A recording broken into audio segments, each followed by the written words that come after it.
बिस्मिल्लाहिर्रहमानिर्रहीम। मैकेनिक्स का unit 2 composition of forces जो स्टार्ट किया हुआ है, अब इसकी एग्जांपल नंबर 9 हम स्टार्ट करेंगे। एग्जांपल 9 ये है कि 3 forces P Q R act at a point are in equilibrium. 3 forces एक ही पॉइंट पर एक्ट कर रही हैं and they are in equilibrium. Equilibrium में है, इट मीन्स के उनका नेट इफेक्ट जो है वो 0 है and the angle between P and Q is double of the angle between P and R। अब जो P और Q यानी let's say 3 forces P, Q, R एक पॉइंट के ऊपर एक्ट कर रही हैं and they are in equilibrium, और P और Q के दरमियान जितना एंगल है वो P और R से डबल है। यानी अगर हमारे पास P और R के दरमियान एंगल लेट्स से अल्फा है तो इतना एंगल डबल है P और Q के दरमियान। सो P और Q के दरमियान एंगल जो है वो 2 अल्फा हो जाएगा। तो हमने ये रिलेशन यानी कि तीनों फोर्सेस की एक कंकरेंस रिलेशन हमने फाइंड आउट करनी है। अब यानी हमारे पास गिवन है कि लेट द 3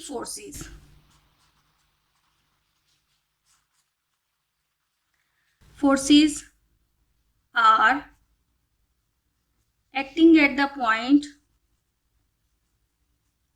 O, और हमें गिवन है कि P और R के दरमियान जितना एंगल है, लेट से P और R के दरमियान एंगल अल्फा है, इसे हम फर्स्ट एंगल कह लेते हैं।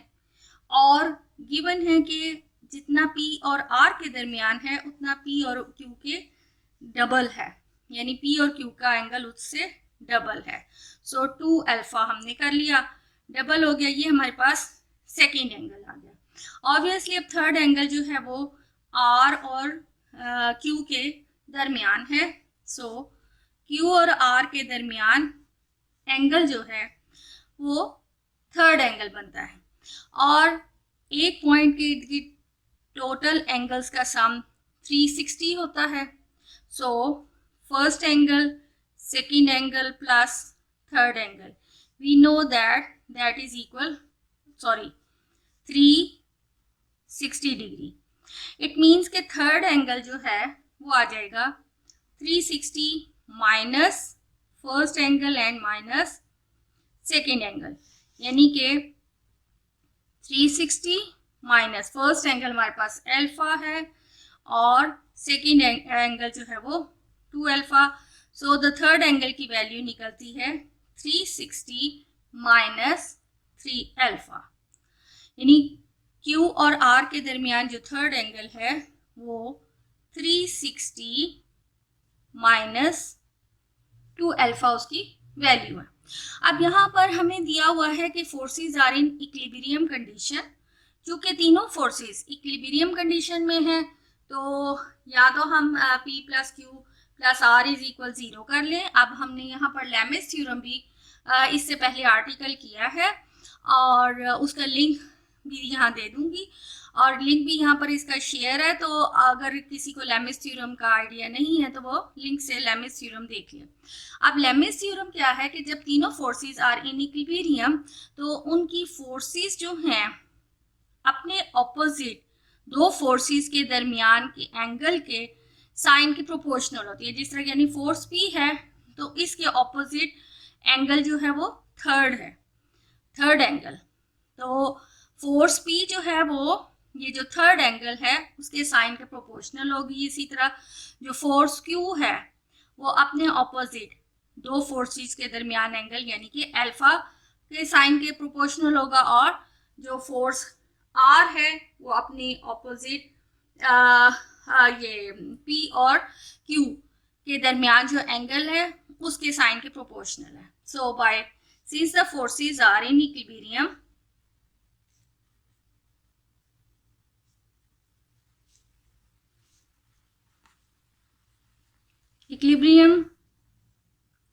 so by Lami's theorem, Lami's theorem अगर आपने समझना भी हो तो लिंक से देख लीजिएगा।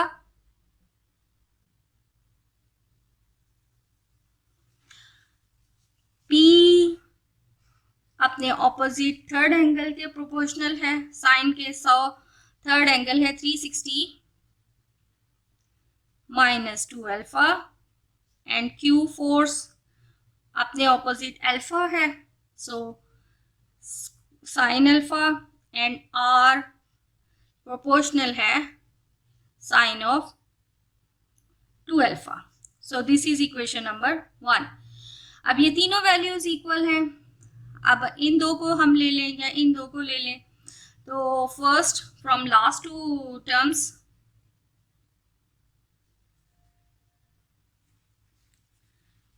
लास्ट टू टर्म्स हमारे पास हैं q over sine alpha equal r over sine 2 alpha.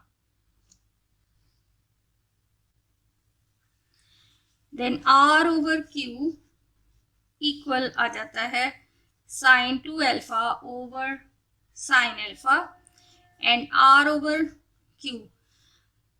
Double angle identities हमने पढ़ी हुई हैं, that is 2 sine alpha cos alpha over sine alpha.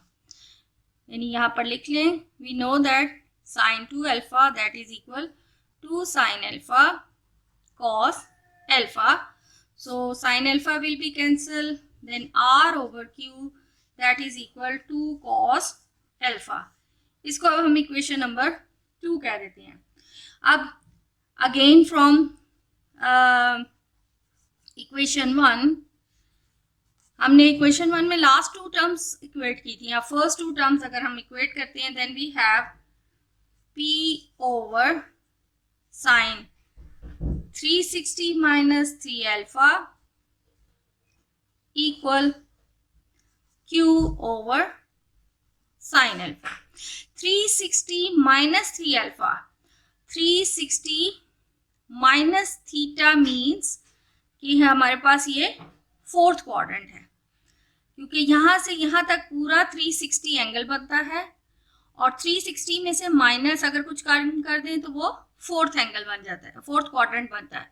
अब फोर्थ क्वाड्रेंट में साइन दैट इज नेगेटिव, ये आपको आइडिया है कि फर्स्ट क्वाड्रेंट में ऑल पॉजिटिव, सेकेंड क्वाड्रेंट में साइन पॉजिटिव, साइन और कोसेकेंट, थर्ड क्वाड्रेंट में टैन और कॉट पॉजिटिव होते हैं, एंड फोर्थ क्वाड्रेंट में कॉस एंड सीकेंट। तो चूंकि यहाँ साइन 360 माइनस 3 अल्फा है, इट मीन्स के ये फोर्थ क्वाड्रेंट है, और फोर्थ क्वाड्रेंट में चूंकि कॉस और सीकेंट पॉजिटिव होते हैं, सो साइन इज नेगेटिव।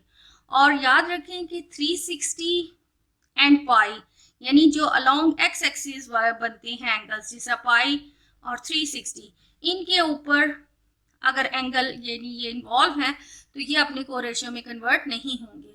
लेकिन अगर ये 90 और 270 यानी अलोंग वाई एक्सिस हैं, तो जो ट्रिग्नोमेट्रिक रेशियोज हैं, ट्रिग्नोमेट्रिक फंक्शंस हैं, वो अपने को रेशियो में कन्वर्ट हो जाएंगे। तो साइन का को रेशियो आपको मालूम है, कॉस होता है और कॉस का साइन, टैन का कॉट और कॉट का टैन, एंड सीकेंट का कोसीकेंट और कोसीकेंट का सीकेंट। तो चूंकि ये 360 एंड पाई है, इसलिए ये को रेशियो में कन्वर्ट नहीं होगा। Then we have p over fourth quadrant में होने की वजह से नेगेटिव, और 360 होने की वजह से ये अपने को रेशियो में कन्वर्ट नहीं होगा। So we have sine 3 alpha equal q over sine alpha. So p over q that is equal minus sine 3 alpha over sine alpha. तो यहाँ से अब हम साइन 3 अल्फा की आइडेंटिटी भी पुट कर लें, that is equal 3 sine alpha minus 4 sine cube alpha over sine alpha. इसको अलग से सॉल्व करके देख लें कि sine 3 alpha means sine 2 alpha plus alpha, and we know that alpha plus beta sin alpha cos beta plus cos alpha sin beta। तो इसको जब हम एक्सपैंड करेंगे sin 2 alpha cos alpha plus cos 2 alpha and sin alpha. Again ये cos 2 alpha और sin 2 alpha ये कुल open होगा, ये that will be 2 sin alpha cos alpha, और ये cos अल्फा ऑलरेडी है तो cos स्क्वायर अल्फा, और यहाँ पर हमने cos 2 अल्फा का formula cos square alpha minus sin square alpha, और साथ में है हमारे पास sin अल्फा। तो यहाँ पर अगर इस सारी टर्म को हम in terms of sine convert करें तो ये cos स्क्वायर अल्फा को हम 1 माइनस साइन स्क्वायर अल्फा लिख लेंगे। सो 2 sin alpha 1 minus sine square alpha, और इधर हमने खोला इसको ओपन किया तो 1 माइनस ये साइन स्क्वायर अल्फा, ये 2 sin स्क्वायर अल्फा, और बाहर ऑलरेडी हमारे पास साइन अल्फा है। तो इसमें से दोनों में से अगर हम साइन अल्फा कॉमन ले लें तो हमारे पास आ जाता है, यहाँ इसको भी मल्टीप्लाई कर लें, 2 sin alpha minus 2 sin 3 alpha minus sine alpha, sorry ये प्लस और ये माइनस 2 sin 3 अल्फा। सो 2 + 1 3 sin alpha minus 4 sin cube alpha, ये टर्म बन जाती है। तो ये जो है आइडेंटिटी प्रूफ यहाँ करना इसका मकसद तो नहीं है, ये तो सिर्फ आपको यहाँ पर याद रखनी ही चाहिए, अदरवाइज आपका ये इसकी वैल्यू जो है वो आप पूरी कैलकुलेट करेंगे तो फिर आप यहाँ पर डिसाइड कर सकेंगे कि sin 3 अल्फा में क्या वैल्यू आनी है। तो बेहतर तो यही है कि ये आपको डायरेक्ट मालूम होनी चाहिए कि sin 3 अल्फा किसके इक्वल है, 3 sin alpha minus 4 sin cube alpha. लेकिन अगर ये याद ना हो तो ये पूरी कैलकुलेशन से आप इसको एग्जाम में सॉल्व करके देख सकते हैं। सो अब sin alpha will be common and remaining is 3 minus 4 sin square alpha over sin alpha. Sin alpha will be cancelled out.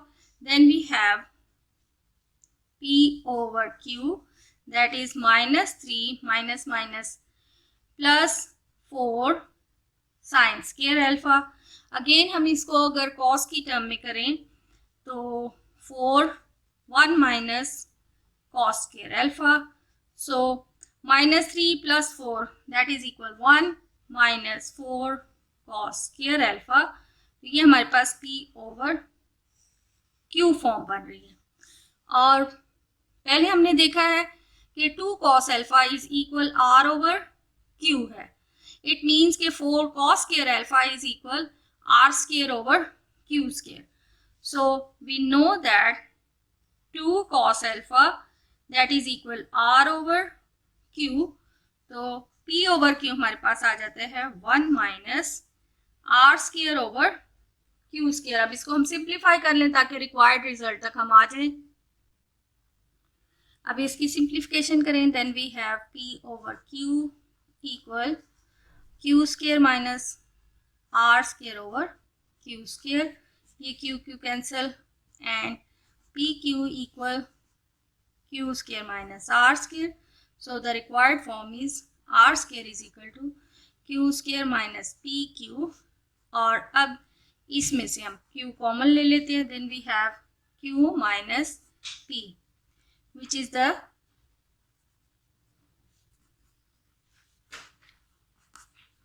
required form.